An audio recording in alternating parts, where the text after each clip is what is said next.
Hello, one and all. Thanks for joining us for Red Barn Radio. I'm Bradford Becker. We continue on in our 22nd year of Red Barn Radio, and tonight we welcome you to show number 847.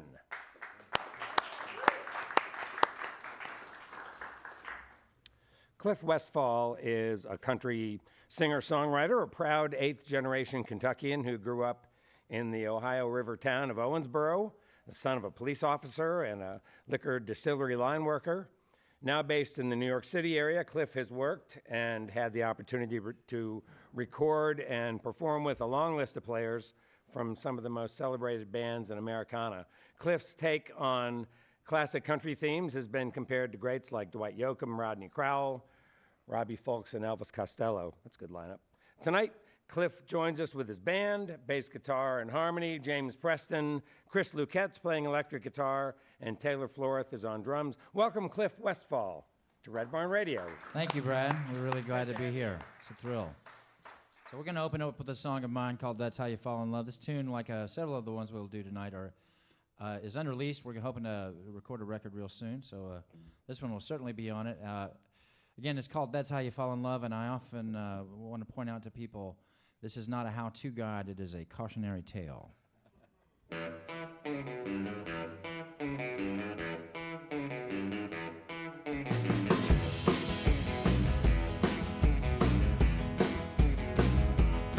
Don't take her home to meet your mom. Don't introduce her to your friends. Yeah, they're gonna wanna know where the hell did she go when the whole thing comes to an end. And that's just bound to make things worse, and yet you're doing it all again. I seen that look on your face, I seen you grinning that grin. Boy, that's how you fall in love. Yeah, that's how you fall in love. That's how you fall in love. You're gonna curse the day you ever looked her way. That's how you fall in love. You think you're pretty sly. You say until we meet again when you should say goodbye. But don't you take a long lingering look in her eye. That's how you fall in love. You wanna take her out to eat. You better try a piece of pie if you want something sweet. 'Cause if you taste those lips of hers, watch out, boy. That's how you fall in love. Yeah, that's how you fall in love. That's how you fall in love. You got the scars to show that I'm the man who knows. That's how you fall. That's how you fall. That's how you fall in love. Don't you know that every broken chance start of this life is a fine romance? You won't even get a backwards glance the day she walks on you. Woo!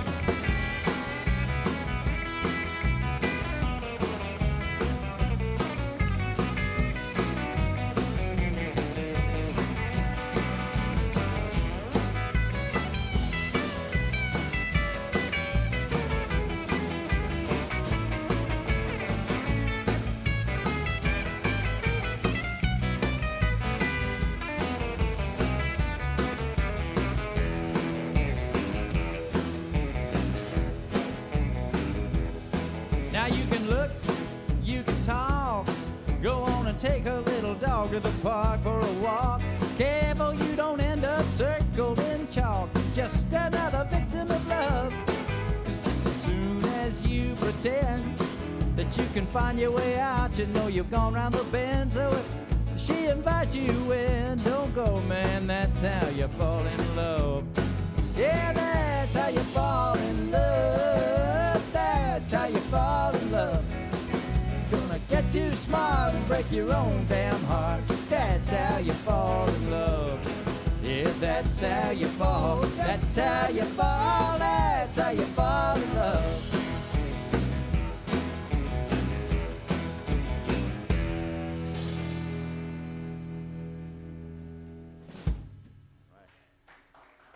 Thank you.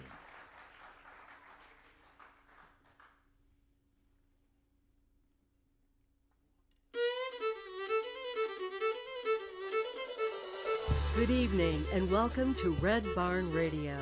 Wherever in the world you're listening, welcome to Roots Music Southern Style. Thanks to WEKU, Red Barn Radio's official radio partner, NPR for Central and Eastern Kentucky. Listen online at weku.org. Red Barn Radio is supported by Visit Lex, Lexington, Kentucky's Convention and Visitors Bureau. More information on what Lexington has to offer is at visitlex.com. LexArts, Lexington, Kentucky's premier cultural development, advocacy, and fundraising organization, working for the development of a strong and vibrant arts community as a means of enhancing the quality of life in Central Kentucky. Follow Red Barn Radio on Twitter and like us on Facebook. Here's the host of Red Barn Radio to tell us more about tonight's performance.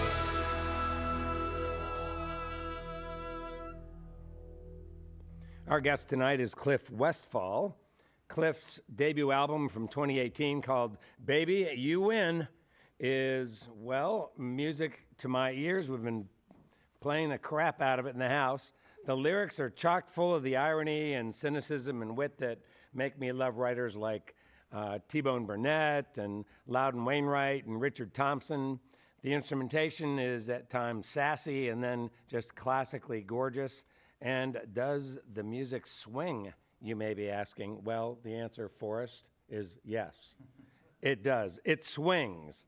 No Depression says about Cliff, Westfall's skillfully crafted songs are loaded with addictive hooks and evidence of the artist's love of wordplay. The New York Music Daily says if Elvis Costello had made an album of original country songs, it would have sounded something like this. Welcome back, Cliff Westfall. All right. Well, thank you, Brad. Again, we really are happy to be here. I'd like to play you a song that is off that 2018 record right now. It's called It Hurt Her to Hurt Me.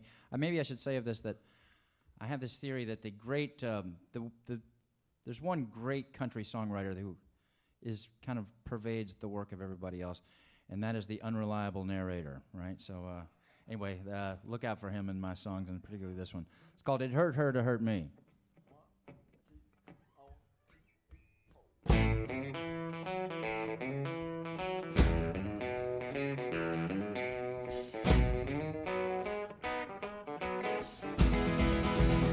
I know it hurt her to hurt me. She hates to see me in pain. She'd rather quickly desert me than see me going insane. She never wanted to leave me for somebody else, and I feel almost as sorry for her as I do for myself. You know, I broke her heart 1,000 times, just once did she break mine.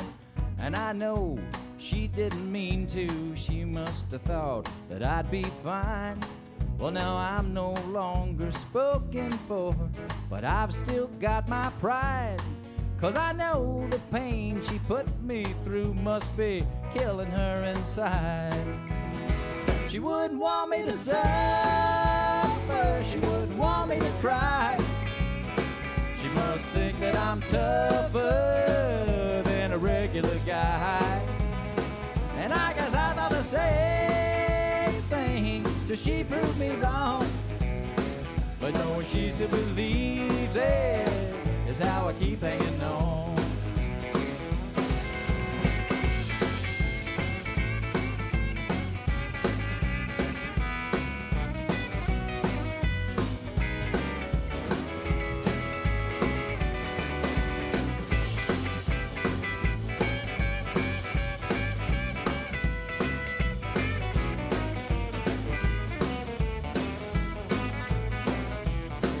Temptation has a way of going round, and the bond of love once broken are forevermore unsound. Hey, but the record's clear, she'd still be here, just walking by my side. If I'd have give her half a reason to let her conscience be her guide. I know it hurt her to hurt me, she hates to see me in pain. She'd rather quickly desert me to see me going insane.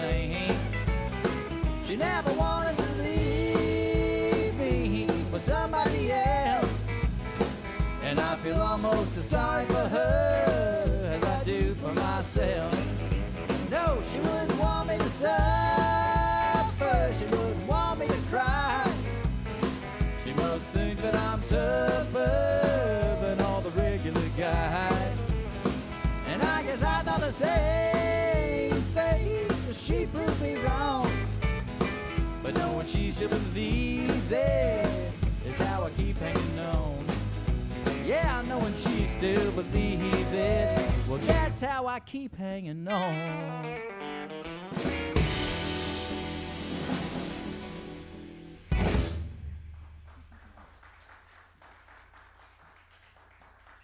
Thank you. So this is another one of those in the category of unreleased. It's a tale of an aging beauty queen. It's called Mrs. Dallas, Texas.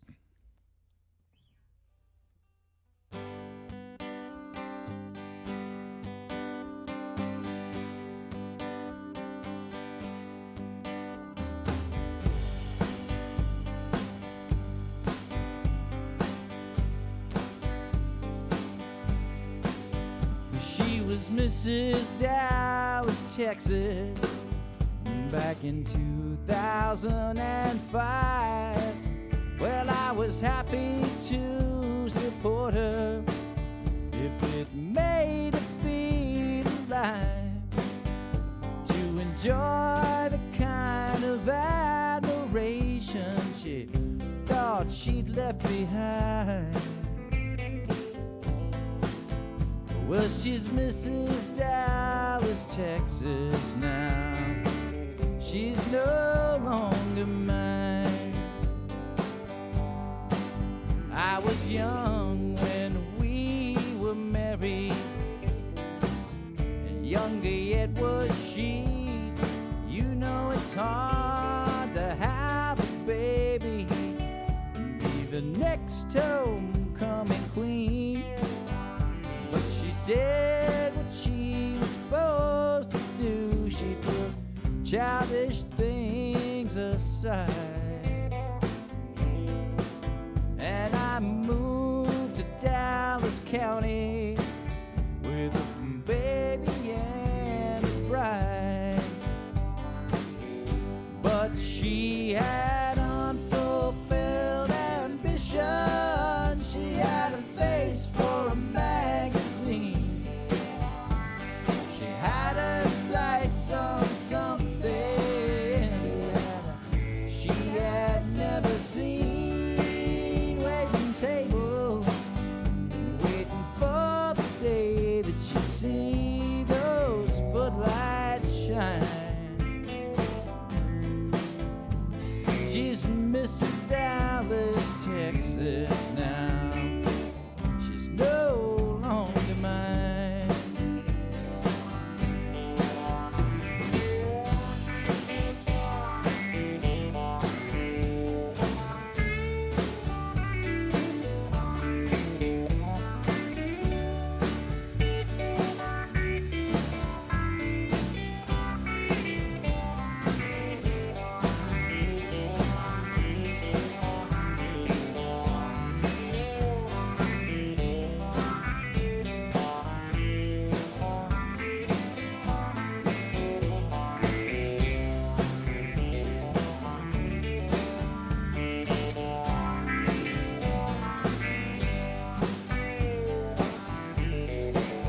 There were men of high position.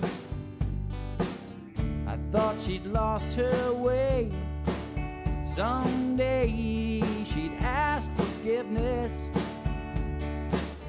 I knew what I would say, but she never tried to shade the truth, much less apologize.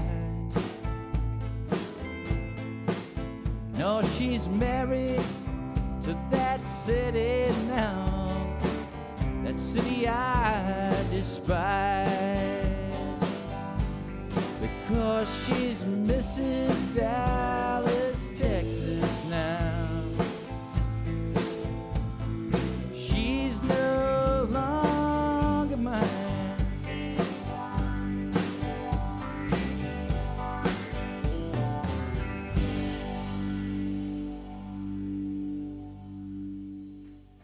Thank you. Thank you.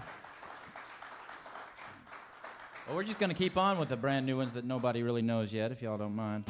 This one's called Knee Deep in Love.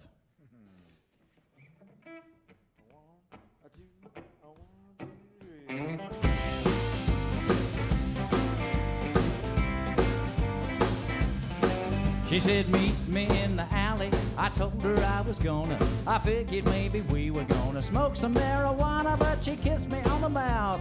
She licked me on the teeth. I'd always had some feelings, but I kept them underneath.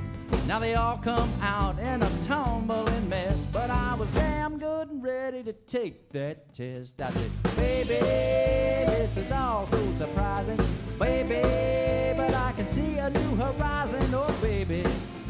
And I kinda like the view now that I can see a different side of you. I don't care about the future, forget about the past. I'm just knee deep in love and it's coming up fast.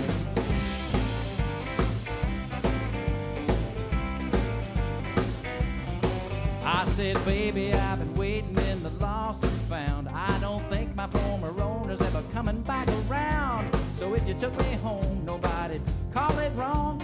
And I'll only stay as long as I ain't stayed too long. She looked me in the eye, said, I got just one word. As soon as we stopped kissing, this is what I heard. She said, baby, I couldn't wait another minute. Oh, baby, there ain't no way to spin it. Oh, baby, I just had to do whatever I could do to get up next to you. I don't care about the future, forget about the past. I'm just knee deep in love and it's coming up fast.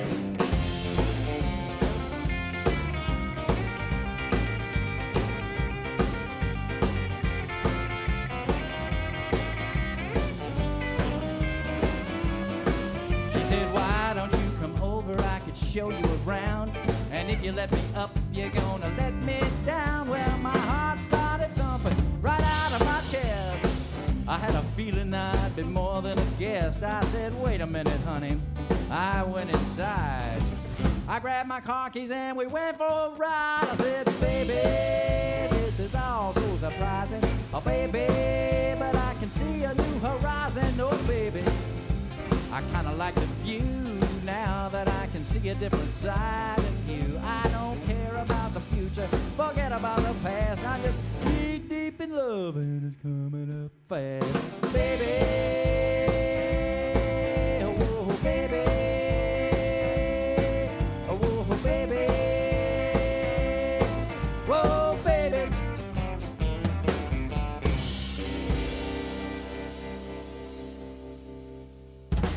All right. Yeah. Thank you. So I grew up in Owensboro, Kentucky. We may talk about that later. Which is to say, I didn't grow up in Dallas, Texas. I don't have a wife who was Mrs. Dallas, Texas.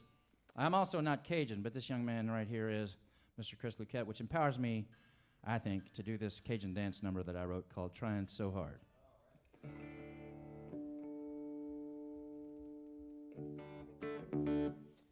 Ready here?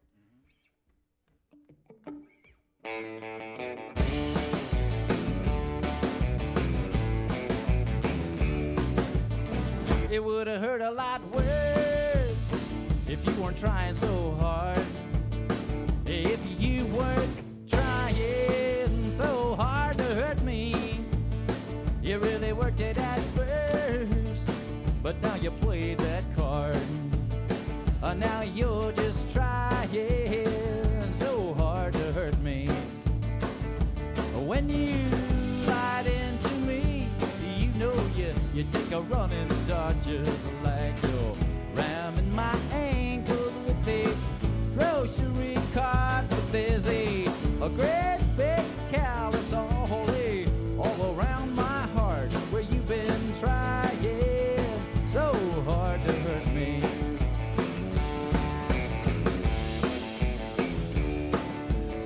I wondered what's this about. I couldn't understand why you were trying so hard to hurt me.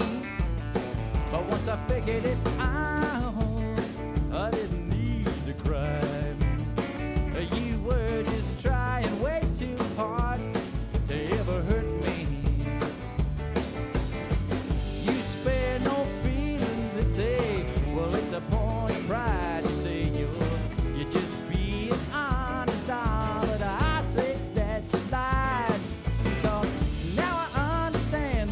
just the place that you hide when you're trying so hard to hurt me.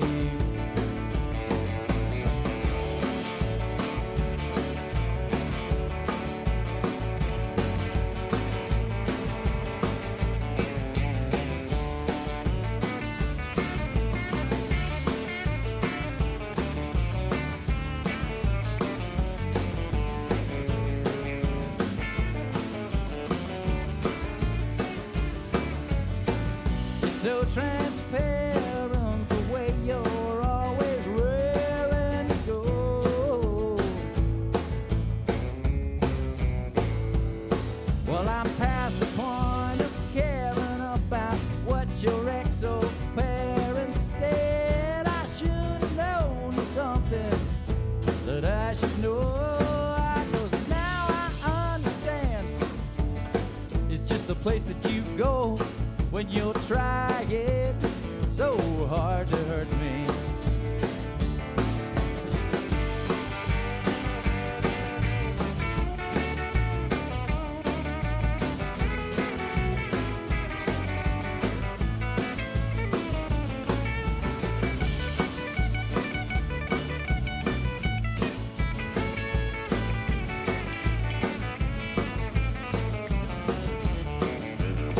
The way you're raving your head, I was a little perturbed to know you're trying so hard to hurt me.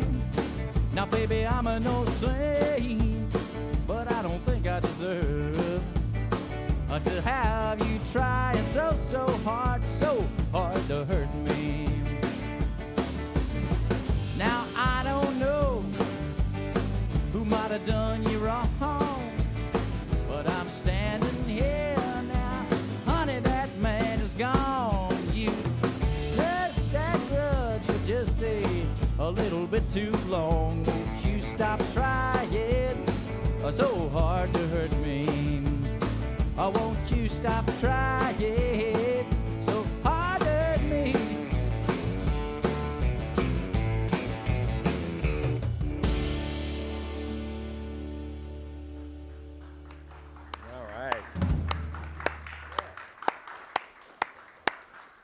Well, if you're just joining us on Red Barn Radio, our guest tonight is Cliff Westfall, and he's here with a hot band. We are having a great time here, and I hope you are out there wherever you're listening. Cliff, welcome home. Oh, man, these guys, these guys have had to listen to so many stories that they really should draw a hazard pay, honestly. You mean, are you all driving together? You mean we're all in one van, and we played Owensboro, Kentucky, my hometown already, and we've been in Owensboro, then Louisville, now we're here, and basically around every corner there's a new story that is jogged by something I've just seen, and they have to listen to it. Yeah, I mean, indeed. If they were, I'd be telling it if I was alone, probably, because there's it's bringing back a lot to be here. I haven't been here in a few years, and it's kind of a drag, but no, it's great. It's great to be back in Lexington. It's so beautiful. The drive here from Louisville is so beautiful. Like parts of it when you get into Anyway, I love Kentucky. How many times have I said that today? I love Kentucky. Oh, you do? Okay, but when you left here, did you ever imagine that you might not settle back here or come back here? I didn't really know for sure. It wasn't really. These guys will tell you planning is. I couldn't plan a 2-car funeral, so I definitely didn't plan to not come back when I left. But yeah, I left here when I was pretty young. I moved first to Florida, and then Philadelphia, New York City. Lived in Wisconsin. Wisconsin. Wisconsin. Yes. Wisconsin. Yep. Yes. The D.C. area. I've kind of lived all over, and then back at, now I live in the what we call the New Jersey part of New York City at this point. So what were you searching for in all these travels to all these towns? Oh, I was gonna be an academic actually. For a while, I was in school to be an academic, and I eventually bagged on that career because I've decided I don't really like this, So I've got friends who are academics. I'm not knocking them. It's a beautiful thing if you find your niche, but I also just didn't feel like I wanted to be in that world somehow. So, but I didn't find that out.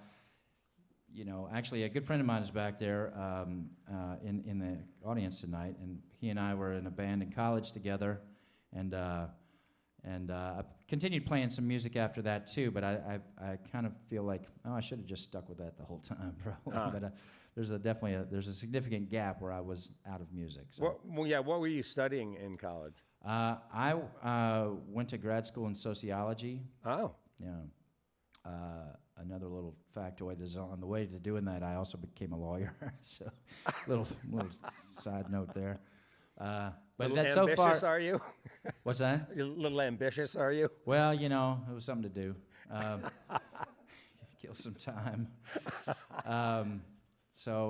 But the weird thing is, I was never really at home in that world, so I didn't.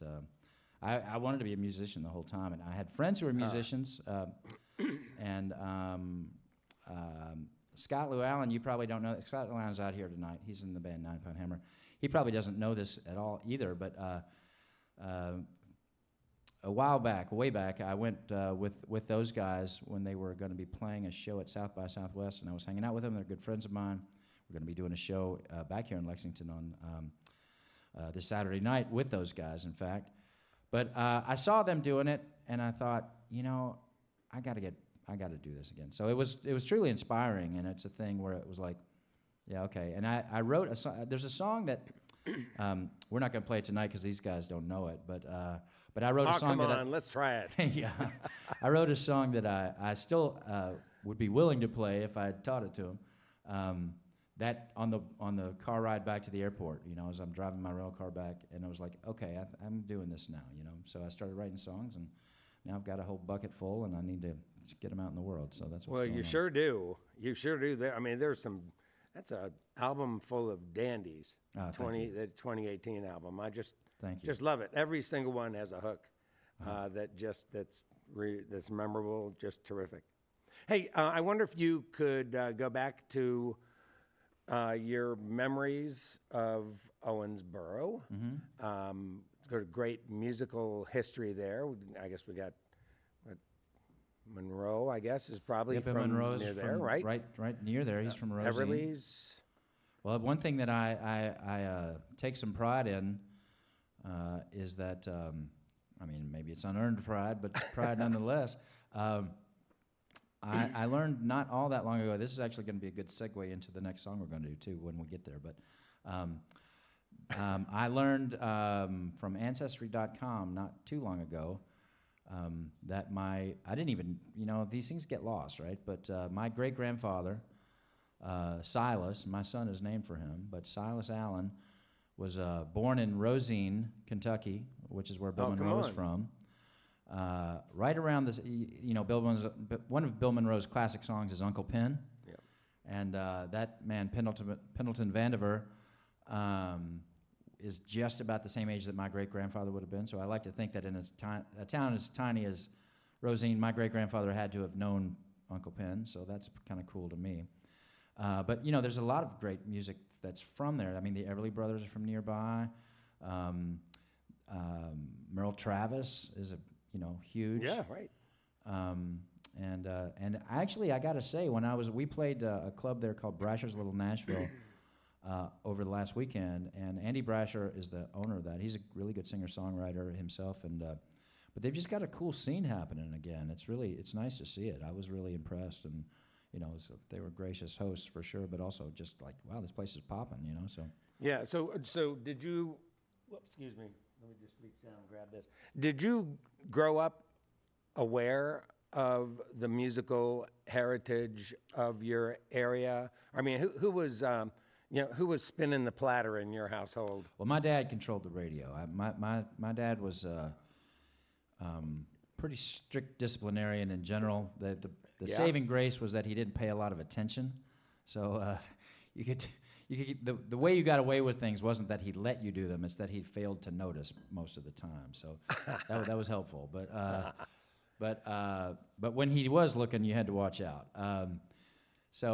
But he controlled the radio, and I really did grow up thinking that adults everywhere and I'm talking when I was, 6, 8, 10 years old. Adults everywhere listen to country music, and kids everywhere fight with their parents and want to listen to the rock radio station. That's just what I thought was normal. And then at a certain point, now, of course, I was, at that entire time, I'm kind of against my will, being fed this, country music diet, right? And then at a certain point, I can actually point to you. My dad and I were working on a project to finish turn our garage into a finished interior space, and so he had me up in the Kentucky July heat in the attic, running wires through the attic. And you're how old at this point? I was probably about 14. Oh, okay, yeah. And I'm sweating to death, and it's that blown insulation, so I was just covered in that stuff, and it was just a mess. And he's down there playing Hank Jr., and I thought, I love this music. This is really good. And it's like, it just hit me like, oh my God, this is the thing. I really love this more than anything else. So, it was just like an epiphany. It really was. Wow. So at 14, you were all set for country.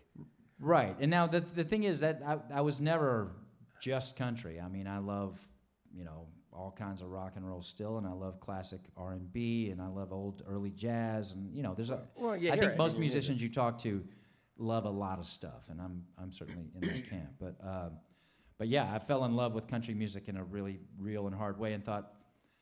And from that point on, and I always kind of aspired to be a singer. I didn't play an instrument then, but I aspired to be a singer, and I thought even then that that country was the thing that would fit me, So. Did you aspire to be a singer because you felt you had some good stories to tell? No, I just thought it was cool. I just liked doing it. To front a band? Yeah, I remember a good friend of mine and I, we would, take turns. This is embarrassing. You're really dragging stuff out of me here, but we used to I've just begun. Take turns lip syncing to his older sister's records, we would lip sync to Elvis Presley, but also to Bread and, Baby, I'ma want you. David Gates. And we would, there was only one comb, so we had to take turns, right? So we had to, but yeah, so I wanted to do that forever. So at what point in time did it become clear to you that you had a knack for telling a good story and a really funny story? About 2 months ago, I guess, something like that. Oh, yeah, right. Well, it had to be before 2018. Now, did somebody encourage you as a writer?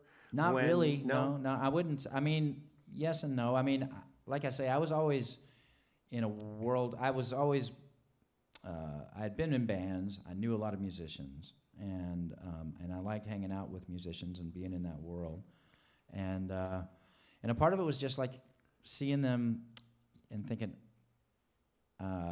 No disrespect to anybody, but like if they can do it, I can do it, So I did certainly feel. I grew up in a real storytelling family.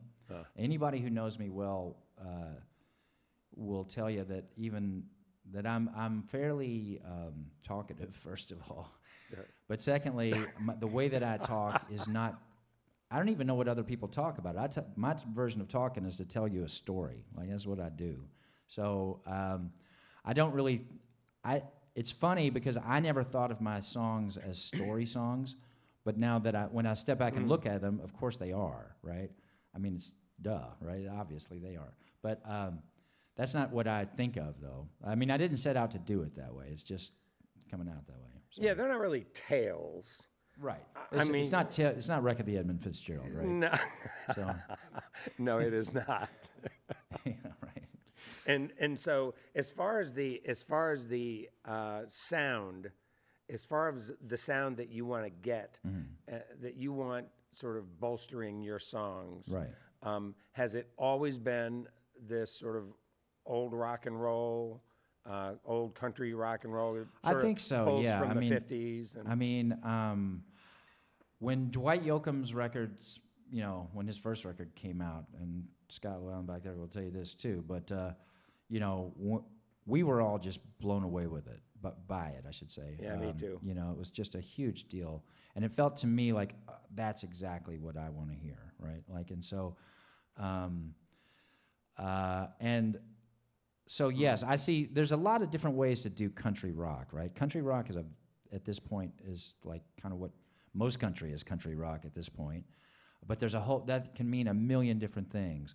But to me, the Dwight Yoakam lineage is going back to people like Johnny Horton and kind of early, you know, the Sun Records stuff too, and it's coming through that line. Now, I love Graham Parsons and the whole California country thing, and there are many places where these things meet. The Everly Brothers, absolutely one of my favorite things, and I love their early stuff that is what we think of as the Everly Brothers sound, but at the same time, the Everlys went out and did California-style country rock too, right, in the late 60s, which is too little known, actually, because they did great stuff. But point is, there's a whole lot of versions of country rock. My version, I think, comes through, like I say, Johnny Horton down to Dwight Yoakam, includes people like Nick Lowe and Dave Edmunds, Well, when I think Shiny, I think of Shiny, you know, it's like, I want something that's shiny.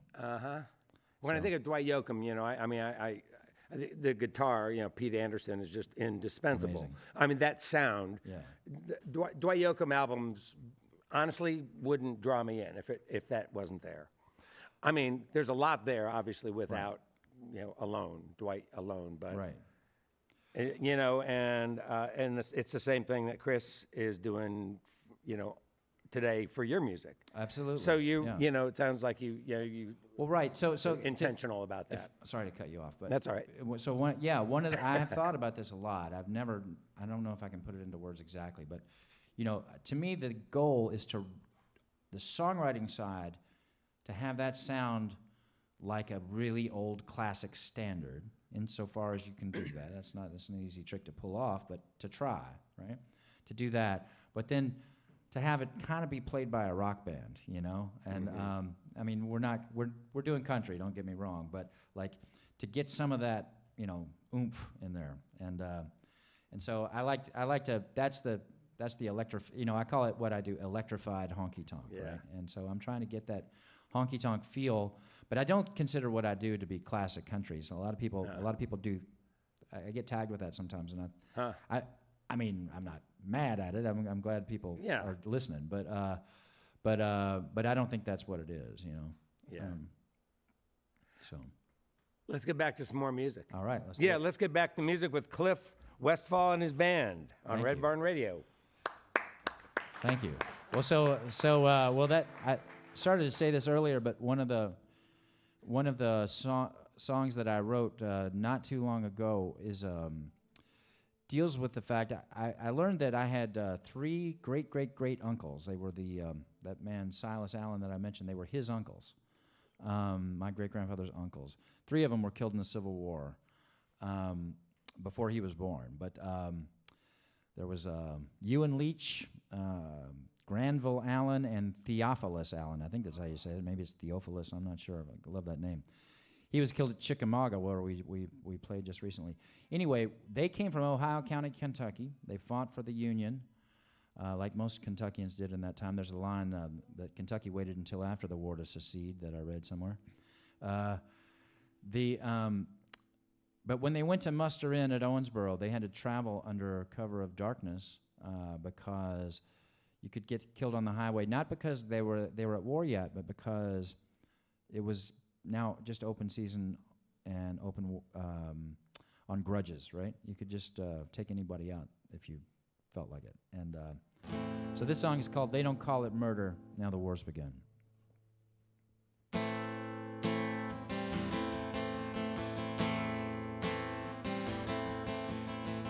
I am a pilgrim. I didn't come here to die. Got pushed in a corner, knew I had to fight, but I never knew quite why I was on my own before that day. I'm pretty sure now it's gonna stay that way.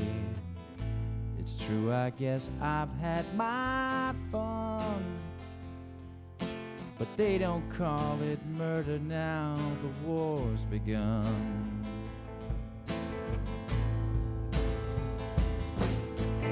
You and I may quarrel, then meet again as friends. But there's a frame around us all on which our lives depend. When that banner changes, whatever will you do? My wish for you, long may that banner run. 'Cause they don't call it murder now, the war's begun.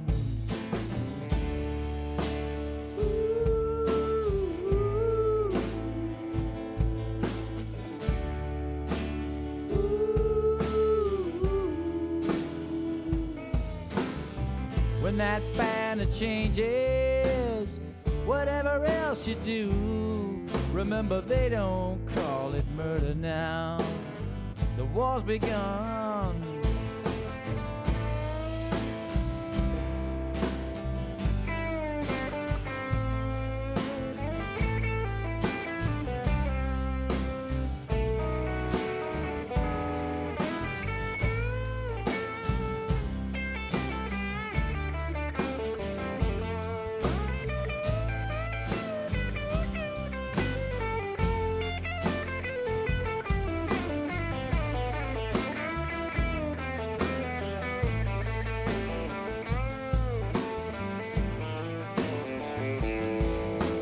Death is a thief, it's an enemy. I wish it on no man. I hope that at the end of days I'm there to shake your hand. But I won't be on the wrong end of a dollar, no, that's all through. So if you were on the wrong end of my gun, remember they don't call it murder now, the war's begun.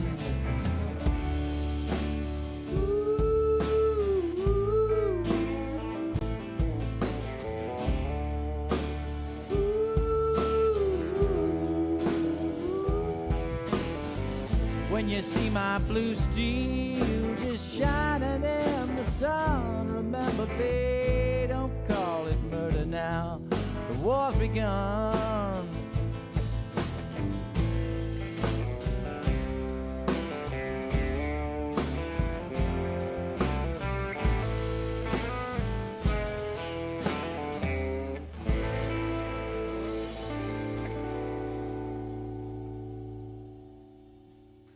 Thank you. Thank you.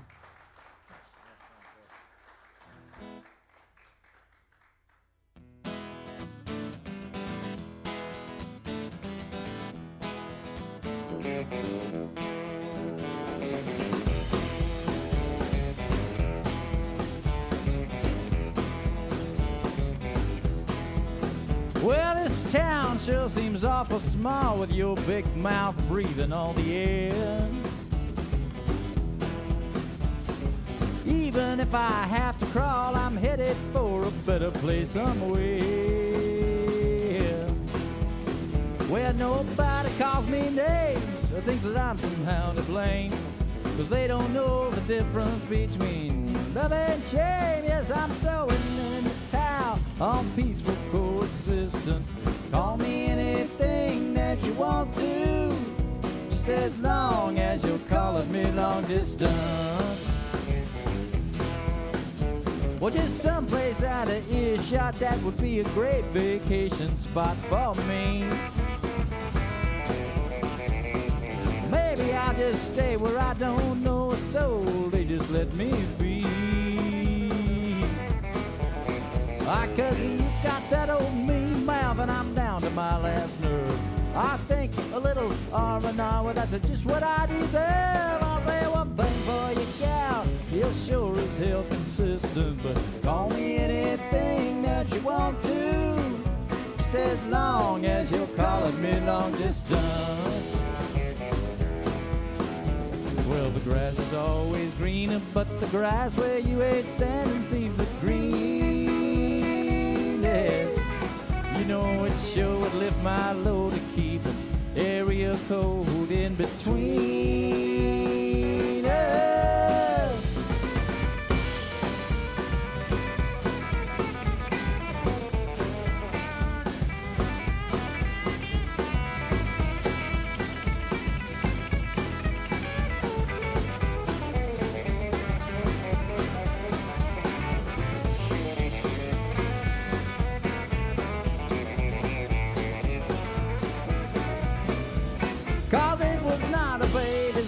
that you cradled and you poured into the glass. It was not especially funny when outside the bar you fell down on your ass. Ah, but when you're mad, you're handy with the words you throw around. You called me a dandy, called me a clown. Well, the next time you fall down, I won't be there for assistance. You just call me anything that you want to, just as long as you're calling me long distance.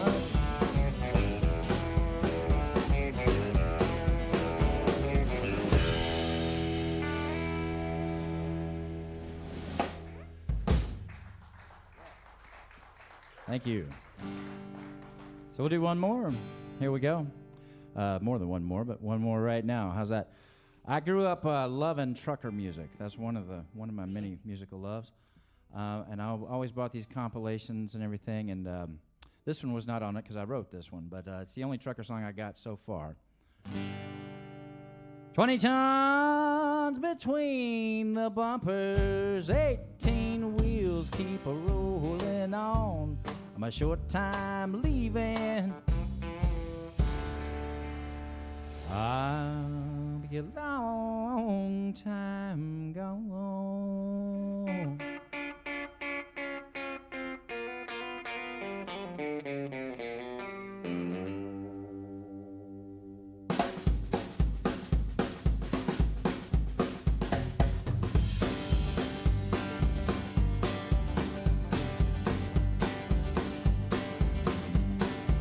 Well, I had a real close call down in Arkansas just about a month ago. That Southern Belle was fast as hell, but I like to take it slow. She tried to block the exit, I know every way around. There's no time for the altar, living with the hammer down. I make up time out on the highway, 'cause I make time to get around. This rig's been squeezed through the back alleys of every two-bit town. I got 20 tons between the bumpers and 18 wheels keep rolling on. I'm a short time leaving, a long time gone.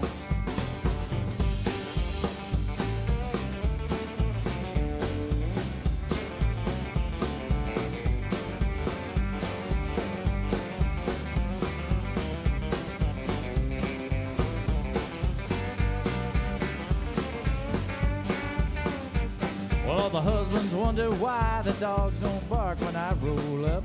Well, there's some old dogs I've known since they was just a little pup. Well, I don't need that kind of trouble, I'd rather leave them all in doubt. So it's a one tap on the jake brake, and once again I'm leaving now. You know I drive this rig all night, so I can sleep in every day. I know the name of every waitress and every truck stop on the way. I got 20 tons between the bumpers and 18 wheels keep rolling on. I'm a short time leaving, a long time gone.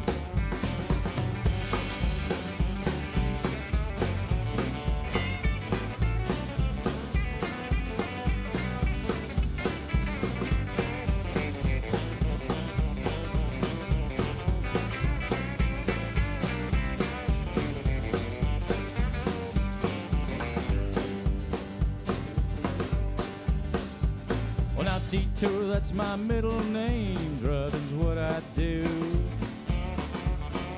I can make a stop and still make the drop a half an hour ahead of you. And by the time you see the tail lights, just a memory remains of this real big deal behind the wheel with diesel in my veins. I make up time out on the highway, 'cause I make time to get around. This rig's been squeezed through the back alleys of every two-bit town. I got 20 tons between the bumpers and 18 wheels keep rolling on. I'm a short time leaving, a long time gone.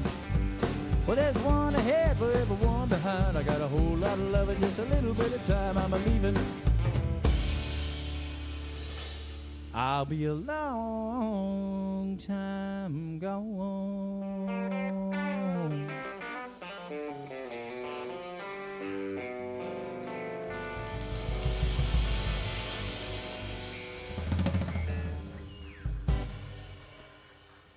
Thank you. All right.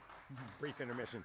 Hey, we've got lots more music and conversation with Cliff Westfall, but I do want to tell you about our guest next week. Kyle Kelly is a North Carolina native. He's discovered his love for music at an early age of 8, drawn to the old classic sounds of Skynyrd and Waylon Jennings. He learned guitar and drums, and then he got caught up in college and playing baseball. He was a pitcher for Catawba College baseball team and then suffered a career-ending injury, and then, like you, said, hey, you know what I really want to do and what I've always wanted to do is to play music. So he went back to it. He's self-taught, and he began to write songs about his life, his truck, and his friends. And guess what? He's really good, and he's fun. You got to check him out on Spotify and then join us here next week. That's Kyle Kelly and his band in studio and on Red Barn Radio's live stream, 7 p.m. Eastern in North America. Now let's get back to tonight's Red Barn Radio program. We welcome you live on our social media platforms, broadcasting from the Arts Place Performance Hall here in the grand city of Lexington, Kentucky. Please welcome back Cliff Westfall. All right, thank you. So we talked about my 2018 record. This is the title song, Baby You Win.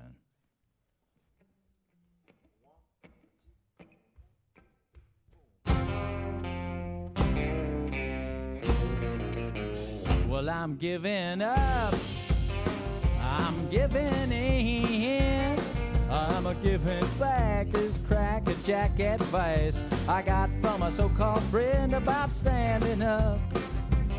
'Cause I'm down again, yes I said, baby, baby, baby, baby, you win. Well, dear Abby, I got this friend that's calm and bewildered down in Baton Rouge. Now he's a prince so grand, just a hell of a man, but there's a woman trying to make him a stooge. And in the paper she wrote back, dear bewildered, we both know who I'm talking to, but you can tell your friend that what I recommend is what he already plans to do. Have him repeat after me, say I'm giving up, I'm giving in, I'm a giving back this cracker-jack advice I got from a so-called friend about standing up. 'Cause I'm down again, as I said, baby, baby, baby, baby, you win.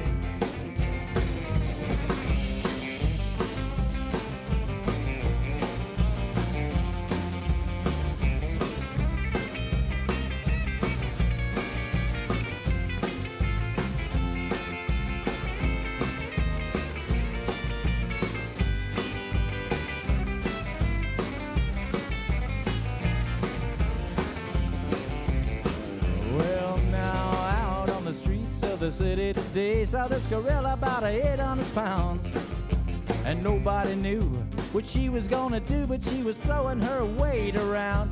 This dude, he said, fella, hey, that's no gorilla, yeah, that's my woman and she's looking for me.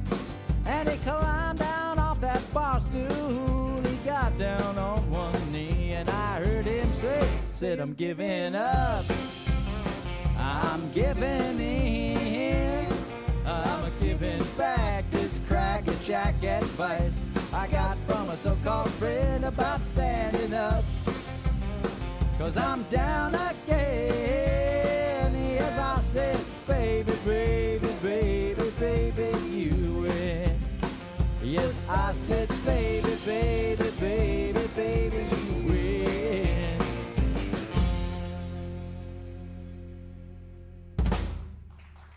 Thank you. So here's another pretty new song. It's called Family Curse. Probably a fairly autobiographical in this case. That's not true of too many of my songs, but this one is up there.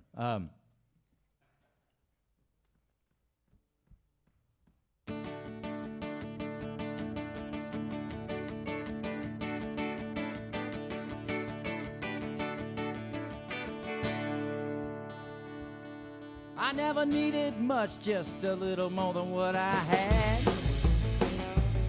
I never wanted much, but what I wanted real bad. Now everybody and his brother say I favor my mother, but I act just like my jackass dad. or maybe just a little worse. Well, they don't blame me though, 'cause everybody knows. They said that's just the way it goes with the family curse.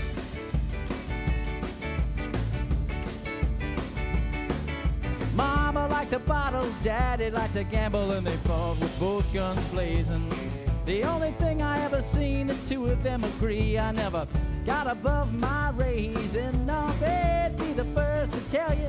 They'd say, Lord, he never even tried, 'cause I was fully immersed. Every alarm was sounding, all that murky water surrounding me, and I was swimming just to keep from drowning in the family curse. Well, now it's 3 generations, then I kinda lose track. I got a feeling it goes all the way back. Bad hellraisers on my mama's side. They took over when my daddy died. I got an open heart, I got an open mind, so maybe I'll call you sometime. Hey baby, you'll be the first. But right now I gotta keep things moving, it's a family curse.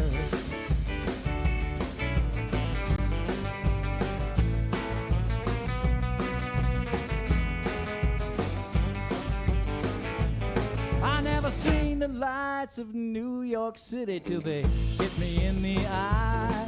I probably could have seen it coming if I hadn't been a running, and I'd stop to wonder why. I was on a plane from Tennessee with no way to go back home. That thing don't go in reverse. Oh, well, it's too late to turn around. I'm flying at the speed of sound. Everybody knows I'm bound to the family curse. Yes, it's too late to turn around.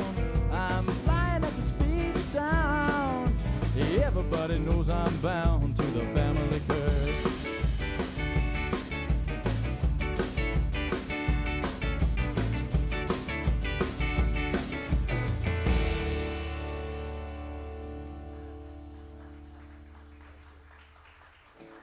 Thank you. So here's an older one. It's called I Play the Fool.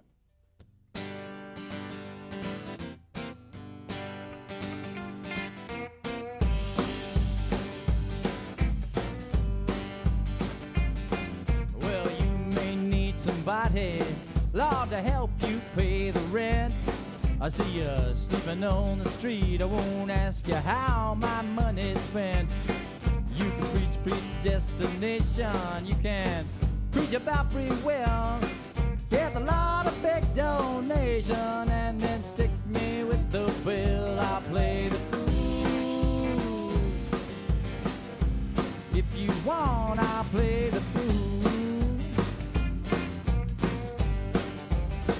Sometimes I wish I didn't love you, but there's nothing I can do but play the fool. Where you can wear your hair in pigtails, wear your hair in curls, walk like an old lady, talk just like a little girl. You can cuss my favorite uncle, man, I'll take that on the chin. Stay out all night and tell me that your grandma died again. I'll play the fool. If you want, I'll play the fool. I wish I didn't love you. There's nothing I can do but play the fool.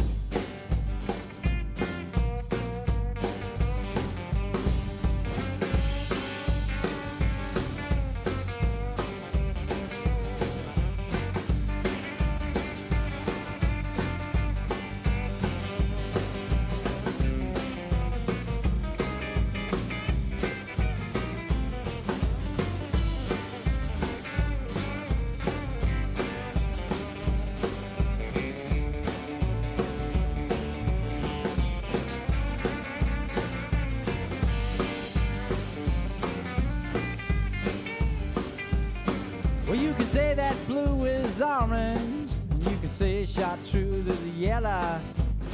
Well, say it's raining pumpkins, girl, now pack a steel umbrella. Say your ex is handsome, then tell me I don't look like him. Push me off a lifeboat, say you taught me how to swim, and I'll play the fool. If you want, I'll play the fool.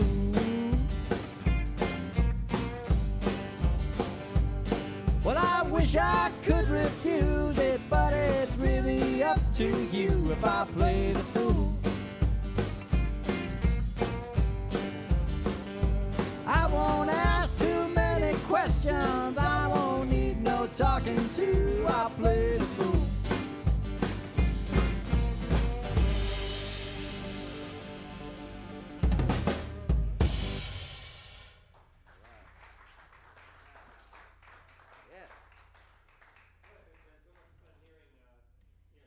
New songs from you. I wish I would have had them. I mean, I really wore out the 2018 release. Oh, that's delightful. You know, I'm really pleased to hear that. So thank you. Well, we're going to get some new music out real soon. So Well, let's do it. yeah, let's do it. That's my goal. Get it too. done. Yeah.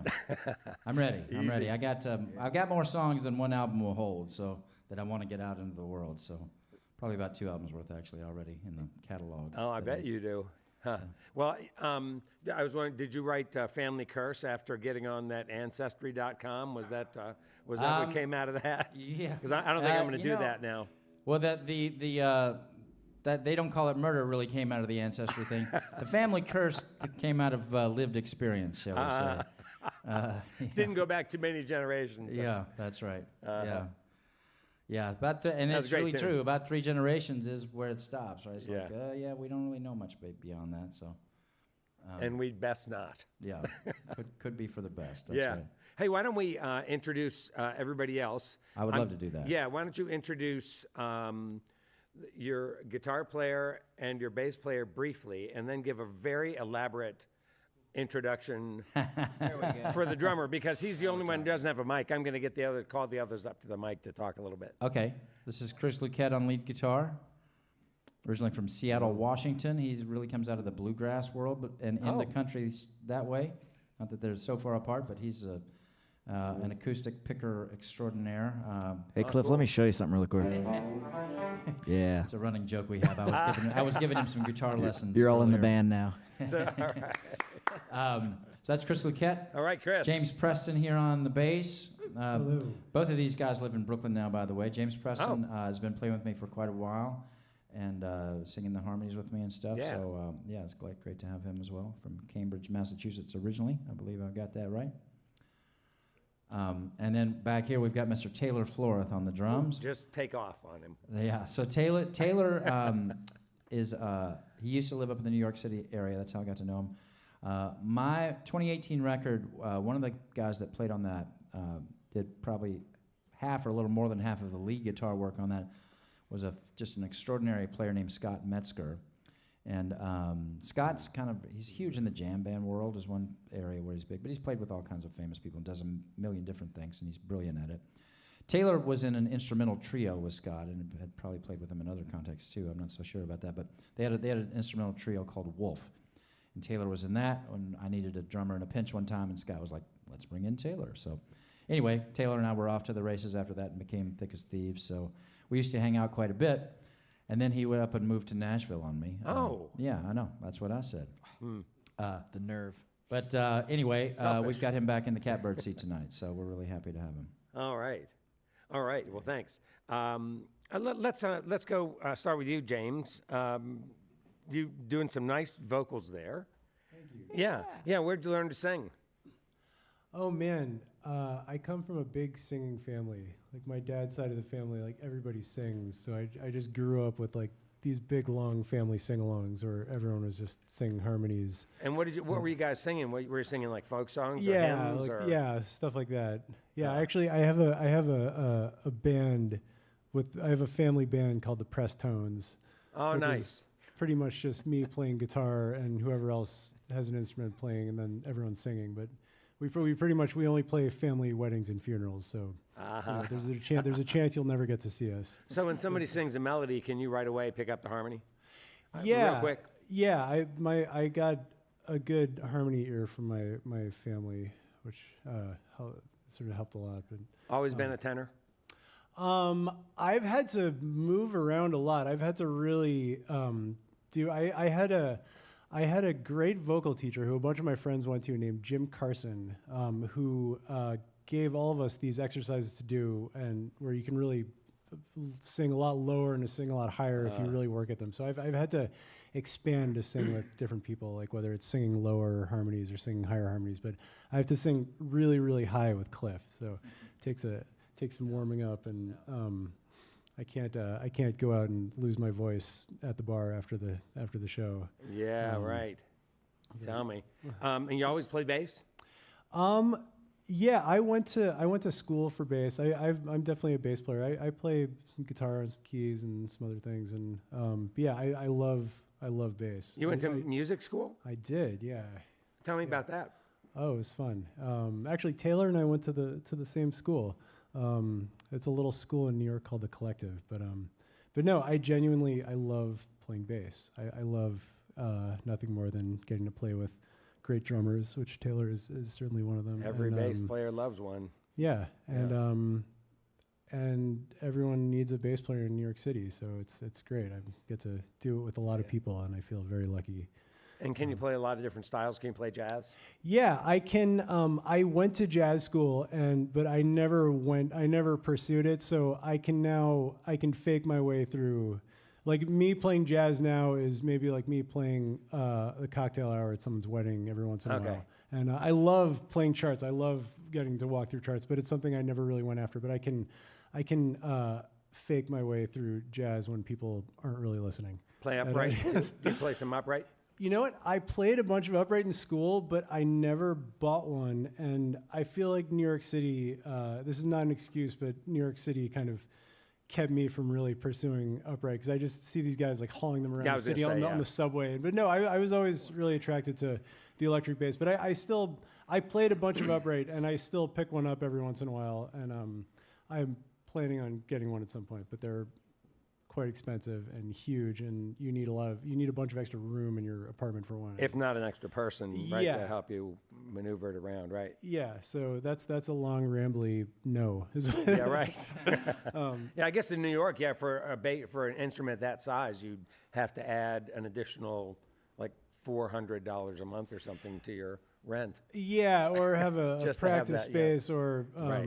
Yeah, it's definitely it's a commitment, but it reaps wonderful benefits, because upright bass is beautiful. Yeah. And it's, everybody wants it, and it's something. I'm gonna get one someday. Well, you're a great player and a great singer. Thank you. Love the duets that you guys do. Yeah. So, Chris, Yo. yes. So, your solos have been very funny. Ha ha ha! Thank you, sir. I love that, actually. Really? I really do. I know Somebody said to me, "Hey, humorous, man," and I said, "Yeah, I love that." No, they are. They're fun. Thank you. That means a lot. They're fun. They complement Cliff's songs in that way. It always feels to me like your guitar is either like sticking its tongue out at me or giving me the finger or something. Yeah. It's very fun. But yeah, you're an acoustic player first. Well, I was 10 or 11 years old, and I played an electric guitar that got me into it, and then I started learning some acoustic stuff along the way. And for some reason, I just stuck with it, and always had electric guitars around, and always learned, rock and roll and blues and a little bit of jazz. Yeah. And formal schooling? No. Well, I took some guitar lessons from some great instructors, but no, I was about 15 or 16 when I discovered. All right, stop me if you heard this before, but bluegrass music, Lexington, Kentucky, bluegrass, cool. Yes, maybe so. All right, good. Vaguely. 15 or 16, and I'm from Seattle, which is not really a bluegrass capital, but it worked out for me. And I remember I was 15 or 16, and the idea of going to music school was there, and I was talking about it and thinking about it, and then I was learning to play the mandolin and the banjo, and somebody said, you should come play this jam session. Okay, so we went to this jam session, and like half an hour later, I was on stage at an open mic playing in a bluegrass band, and at the end of that little set, I knew like 3 chords on the mandolin, but some guy handed me, he said, "Man, that was a great job. You're an unbelievable player. Here's like $10." And I went, "Whoa, wow, I could get paid to do this," and never stopped. That started, around 15, 16, and here we are today. So what is So what does a bluegrass picker who plays country music do in New York? Why did you go to New York instead of the more obvious places like Lexington? You're right. The New York of the South, I'm told. Yeah. That's a good thing. Well, I joined a band based in the D.C. area, and it was called is called Frank Sullivan and Dirty Kitchen. They're still around. I was in that band for 11 years, in fact, and I just left about a year ago, and immediately they called and said, "Hey, can you fill in this summer?" So I have one more gig here this summer with them. But yeah, some of my best friends ever, and I've learned to love Twice JD. Grammy nominated. I'm going to throw that in. Oh yeah, that's right. We say 2-time Grammy losers, Dirty Kitchen. Which is Yeah, true, right. But that is true. We did lose twice, but yeah, Dirty Kitchen. And so I went from Seattle to D.C. and ended up on the East Coast, and that band caught some steam and some notoriety. And I could kind of we could all live anywhere. And I met some folks and some great musicians. Said, "Hey, visit New York sometime." And so I did, and went to a bluegrass session there, a place that I still play to this day every Monday called Mona's. And some people I met that night, like the first night I was in New York, really to hang. I'd played there but never hung out. And the first night I was hanging out, like 5 or 10 people said, "Man, Chris, if you're in town, you should play this gig. Here, come, we could use it this day." It's like, great, cool, I can play bluegrass. And then I think at the right time, maybe 2016, 17, 18, there was kind of there's always been country music in New York. A lot of people move there from other places, and they bring stuff with them, music and culture with them. And I think a few people that were playing bluegrass there went, bluegrass in New York works, there's a huge scene, but it helps to play in a country band or an electrified band where you can turn up a little bit and catch people's attention a little bit more. And so a few friends of mine said, "Let's play some country." And so I said, "I own a Telecaster. I should probably dust that off," and took an inch of dust off of it. And that's how I met Cliff, really. I was playing with a banjo player. I know him as a banjo player, Boo Reiners, but unbelievable Telecaster player as well. And Boo called me and said, "Hey, you play bluegrass, but you also I've heard you play a Telecaster, so you should learn some of Cliff's material." And it worked out. So, yeah, a lot of different reasons for ended up in New York playing bluegrass. A guy from Seattle who ended up in New York City, played bluegrass for a living, and being in Lexington means a lot. I've heard all of the Red Slipper Lounge recordings.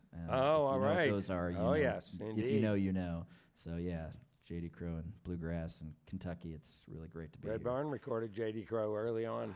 Yeah. I love that. Yeah. Yep, I love it. So it's really fun to play with these guys and sort of turn up.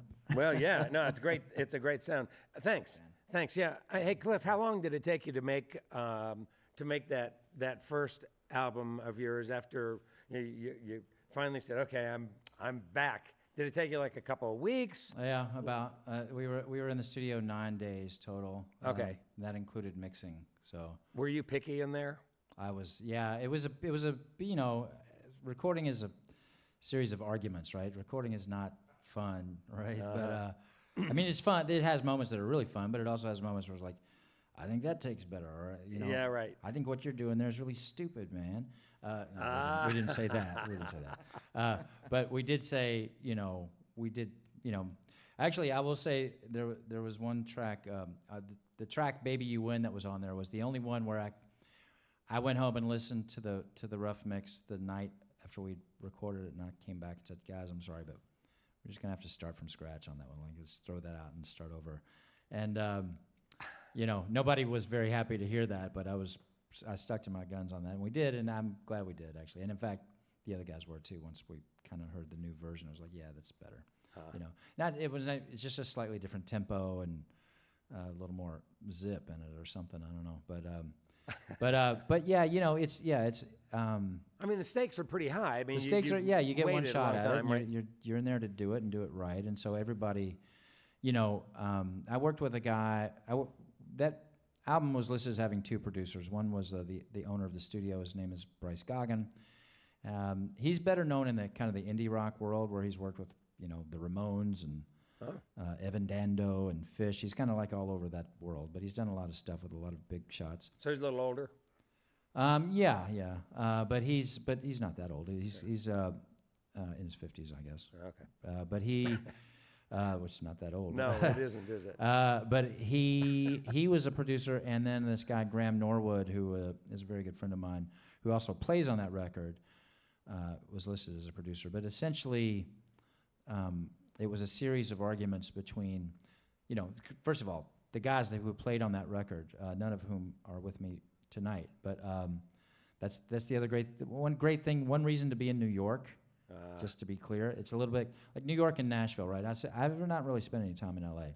I assume it's probably similar, but New York and Nashville, in either one, you can just find so many top caliber people, and sort of once you get into the circle of playing with guys who are all extremely good, then if you need somebody else in a pinch, you can get that person. Yeah. So, I've worked with a series of people, and it shifts a little over time as, people's schedules come and go and change, but it's sort of been a core nucleus, So anyway, when we were recording, it was kind of like Bryce was there to settle the debates between Graham and me. Oh, right? okay. So, and some we each won some and lost some. Oh, so. all right. Well, that's fair. That's fair. Sounds like a song. Let's get back to some more music with Cliff Westfall on Red Barn Radio.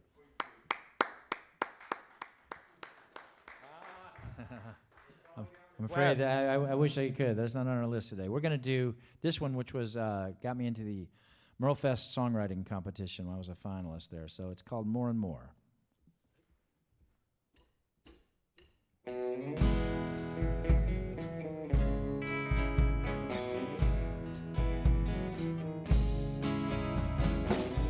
Once upon a time, you opened up your heart. You just laid it bare. Once upon a time, well, darling, that's no way to run this love affair. I made you my one and all. You held that above my head.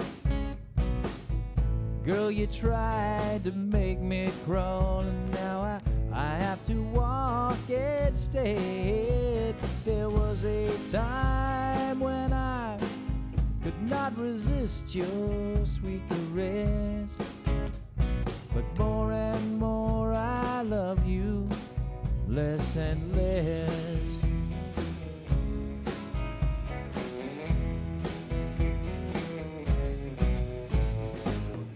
Every day I'm thinking less and less about you. Every day I'm thinking I can live without you. I think it's fair if you're waiting on me to shout your name. You're waiting in vain. You're waiting in vain.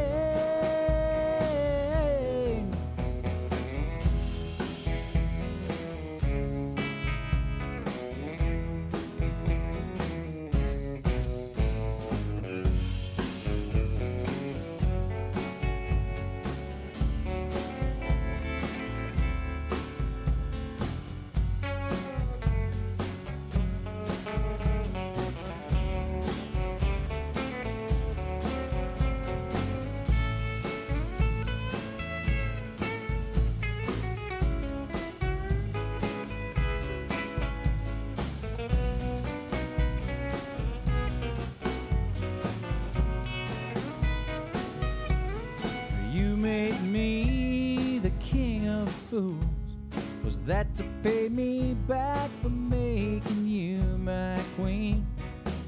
You like to break the rules, I knew, and yet I can't imagine what made you so mean. And as the scales fall from my eyes, the sky above is clear.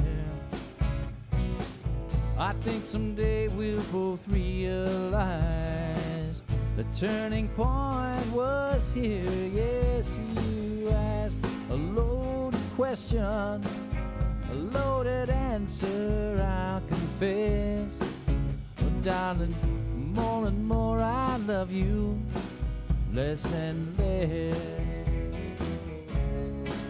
Darling, more and more I love you. Every day I'm thinking of you. More and more I love you, less and less.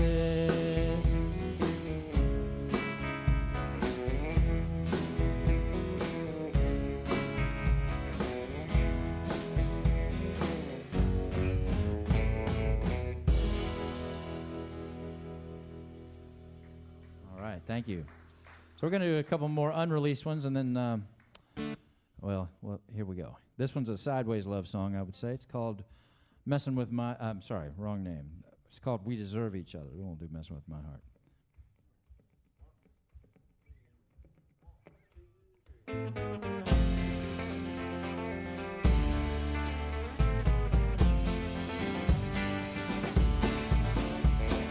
We deserve each other, baby. You're just as bad as you can be. I'm not trying to play accuser, but we both know you're a user. And I was hoping that you could use a man like me. You're just my kind, girl, you're just my speed. You got a mind right where your heart ought to be. Why fate drew us together? Well, now it's no mystery. We deserve each other, baby, you and me.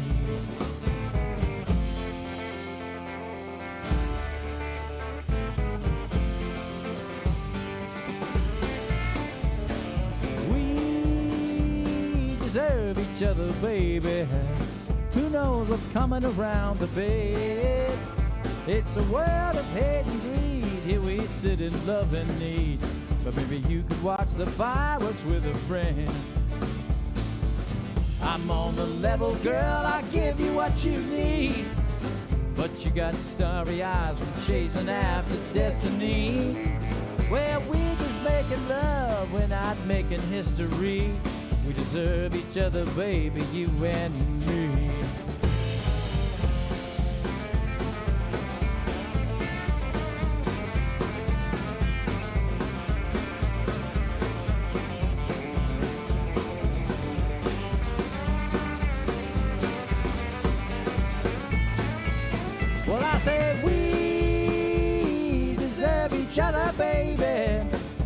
Quite fit for no one else.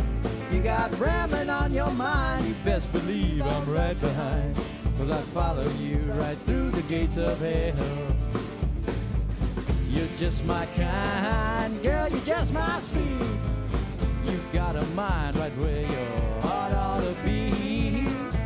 Why fate drew us together? Well, now it's no mystery. We deserve each other, baby, you and me. Yeah, we deserve each other, baby, you and me. We deserve each other, baby, you and me.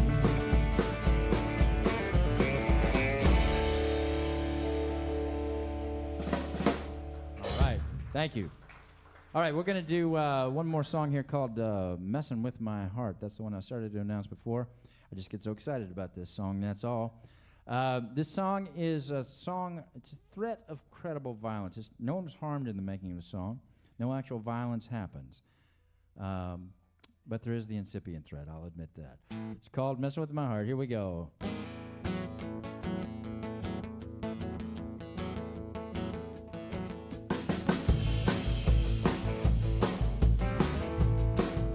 Well, by the way, you are that woman. I can see you got her in your sight. And what started off as wishing a full-blown suspicion, man, this is your lucky night. Yes, I know just what you're looking for, and it sure as hell ain't a fight. So if you kindly unhand my girlfriend, man, well, everything will be alright. Oh, no, I won't go off Charlie Manson just because I saw you two are dancing, but if you try and take it any further, mister, let me tell you, I'll be one mean mother. Yeah, you can have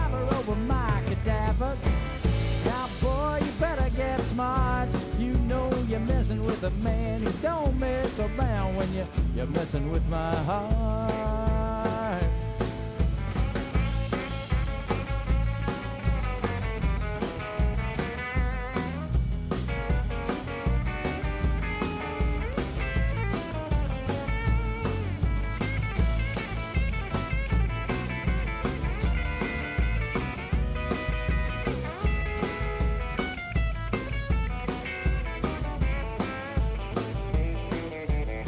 Oh, well, I wish you wouldn't call her baby. Yeah, you hadn't ought to call me son. I'll admit it's true, she's got a body but for two. But mister, I'm the only one. And we walked in here together. We'll be leaving out the very same way. So if you wanna walk out under your own steam, you better listen now to what I say. Oh, no, I won't go all Charlie Manson just because I saw you two a dancing. But if you try to take it any further, mister, let me tell you, I'll be one mean mother. Yeah, you can have her over my cadaver. Now, boy, you better get smart. You're messing with a man who don't mess around when you're messing with my heart. Well, if you really want to see a man get mean to try to tear my world apart, you'll be messing with a man who don't mess around, messing with my heart.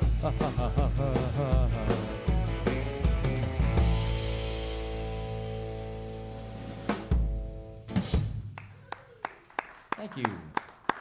Well, there are many people to thank for our program. First, Cliff Westfall and his band, this week's Red Barn Radio guest. Thanks to WEKU, Red Barn's premier radio partner, Central and Eastern Kentucky's radio news leader. You can listen online at weku.org.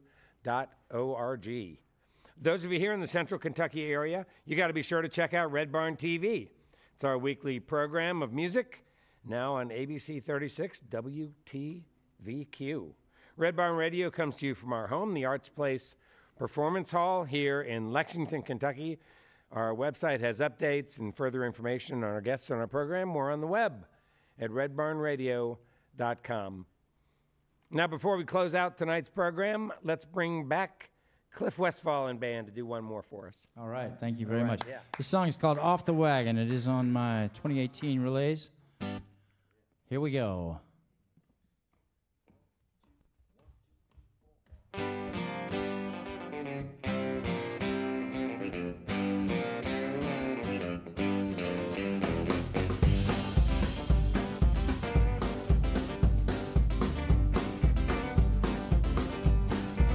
When we were drinking and a-drugging, we were kissing and a-hugging.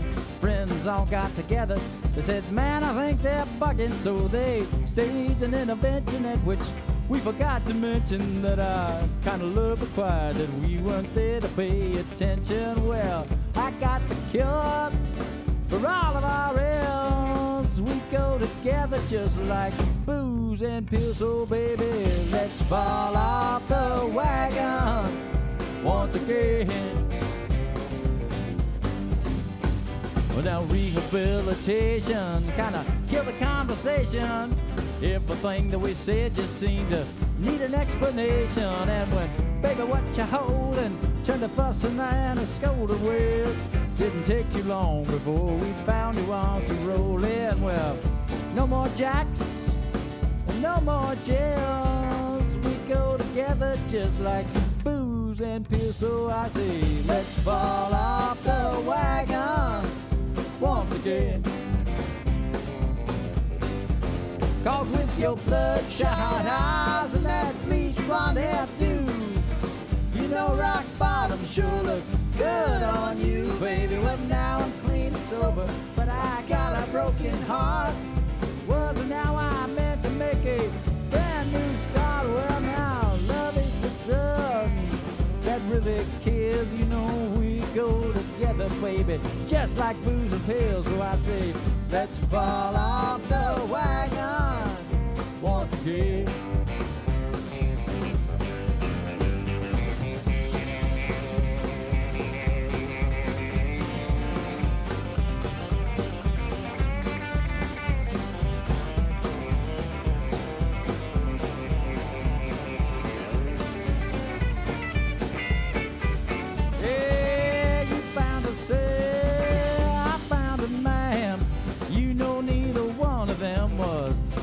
down, so I say, let's fall off the wagon once again. 'Cause with your bloodshot eyes and that bleach blonde hair too, you know rock bottom sure look good on you, baby. Well, now I'm clean and sober, but I got a broken heart. Wasn't how I meant to make a brand new start. Well, now I ain't gonna ask you, baby, where the hell you been.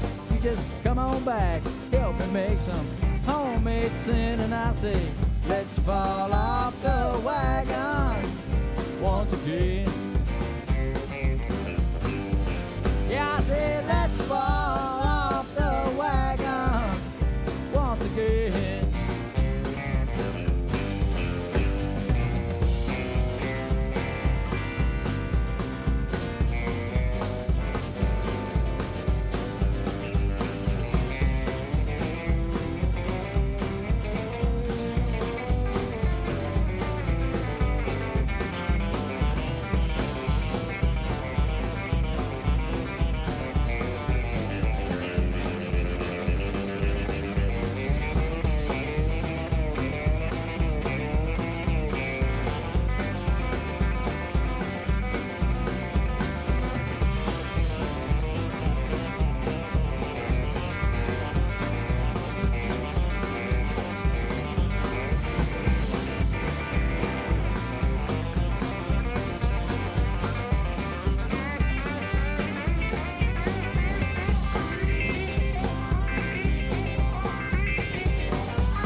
Thank you, Brad. All right. Thanks, everybody.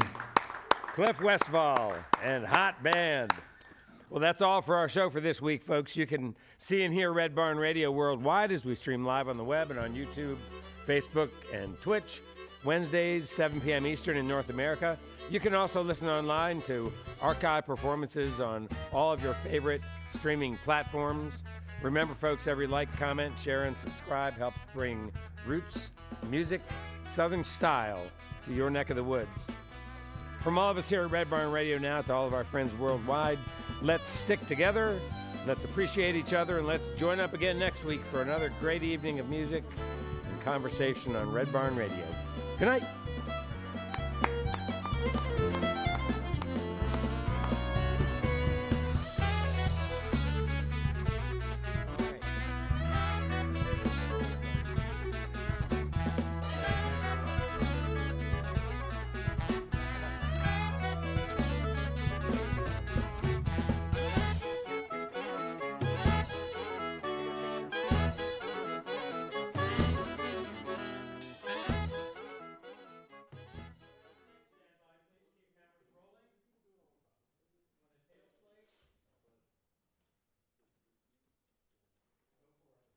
Slate.